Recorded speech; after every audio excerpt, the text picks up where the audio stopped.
L'info éco avec Capital. L'info pratique Capital, c'est la fin d'une ambiguïté que les banques entretenaient à merveille. Le CCSF, Comité consultatif du secteur financier, vient d'adopter une mesure d'harmonisation concernant la date qui fera loi pour résilier son assurance de prêt immobilier.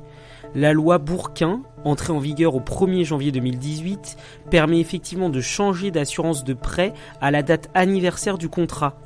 Sauf que la loi ne précisait jusqu'ici pas de date référence. Et les banques considéraient donc toutes des échéances différentes, jouant de l'ambiguïté pour décourager leurs clients de changer de crèmerie. À compter du deuxième semestre 2019, c'est la date anniversaire de la signature de l'offre de prêt qui fera loi. Une mesure qui permettra aux consommateurs de mieux faire jouer la concurrence. Le chiffre du jour, 1850 €, c'est la somme mensuelle que doit débourser la moitié des personnes âgées vivant en maison de retraite. Ce montant correspondant au reste à charge des résidents, une fois déduites les contributions des obligés alimentaires, souvent les enfants, et les différentes allocations. Cette participation financière varie selon l'établissement fréquenté. Si le reste à charge médian est de 1790 € dans les établissements hospitaliers publics, celui-ci grimpe jusqu'à 2420 € dans des établissements privés à but lucratif. Cette somme dépassant celle des pensions moyennes, 1389 € bruts par mois en 2016, les personnes âgées sont souvent obligées de puiser dans leur épargne. Le coup de gueule du jour est poussé par un jeune éleveur de volailles. Celui-ci interpelle Emmanuel Macron dans une vidéo où il dénonce ses conditions de vie misérables.